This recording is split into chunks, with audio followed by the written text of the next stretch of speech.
Well, knock me down with a feather. Officially, at least two US based fast food organizations sold off their Russian assets.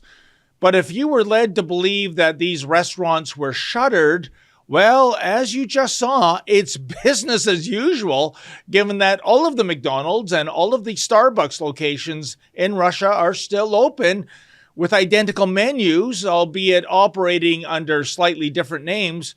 So, what other misinformation are we being told to embrace during the Russia Ukraine conflict? Well, here to shed some light on the situation is our New York based rebel, Jeremy Lafredo, who just got back from Moscow. How are you doing, Jeremy? Thank you, David. I'm doing well. Thanks for having me. Fantastic. So, Jeremy, as I mentioned, and I think a lot of other people, well, we thought when the likes of Starbucks and McDonald's said they were getting out of Russia, that these shops, these restaurants were going to be mothballed, but that's not the situation at all. So, Jeremy, what's going on here? Yeah, there was a big, media frenzy when we heard that, hundreds of brands and hundreds of corporations are leaving Russia. But it turns out that a lot of them have actually stayed, but they've stayed and they're now operating under, Russian influence or Russian business. So, in our attempt to hurt the Russian economy by taking all of our business out of there, we've actually strengthened it, believe it or not, because now the money's going to Russia instead of going, 4,000 miles back to the United States.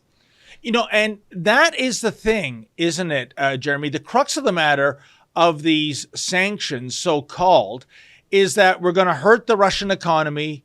In terms of food, there's going to be food shortages. There's nothing like hungry citizens that might bring about regime change. But that's not happening. The ruble is very strong right now, I understand. Russia has a trade surplus. And there's another video where you go to Russian supermarkets, and that blew me away because they are packed. There are no empty shelves.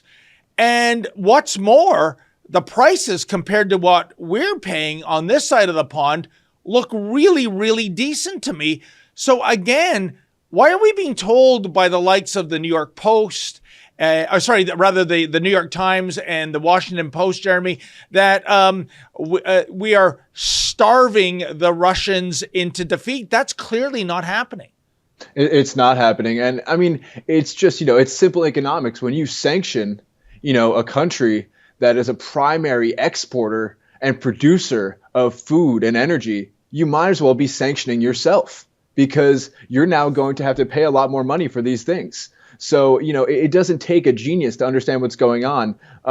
We just don't know how to, punish, this giant country that, is the size of a continent and has more resources and more productivity than, a lot of other places. We don't know how to shut them out of the global economy and how to shut them out of their own economy. Trying to shut them out of the global economy, they just flip a switch. They have a lot of domestic productivity there. They make a lot of food there. They make a lot of energy there. It's hard to take that away from them, So, we've gotten ourselves in quite a pickle. Yeah, and not to mention the fact that what you alluded to, Russia's energy independent. In fact, so many European countries depend on Russian oil and gas to meet their energy needs. So this is far from, a nation that is about to bend the knee. Quite the contrary. Jeremy, you spoke literally to hundreds of Russians during your mission over to Moscow. And I know you have, categorize them into three different camps. Can you explain that, please? Sure. I would fit them ideologically. I mean, and first I'll say, this idea that, the people of Russia are, a political monolith. They all think the same, politically because, they're just hounded by state propaganda. It's very similar to the U.S. Of course, there's propaganda everywhere you turn. But if you actually talk to people, they have tons of different views on tons of different things. And, there were people who opposed Putin because X, and there were people who opposed Putin because of Y. There were people who supported him because of X. There were people who, there's tons of different political opinions there, much like any other country. But the three main categories that I would put people in, their opinions. First, you have, Russian patriots.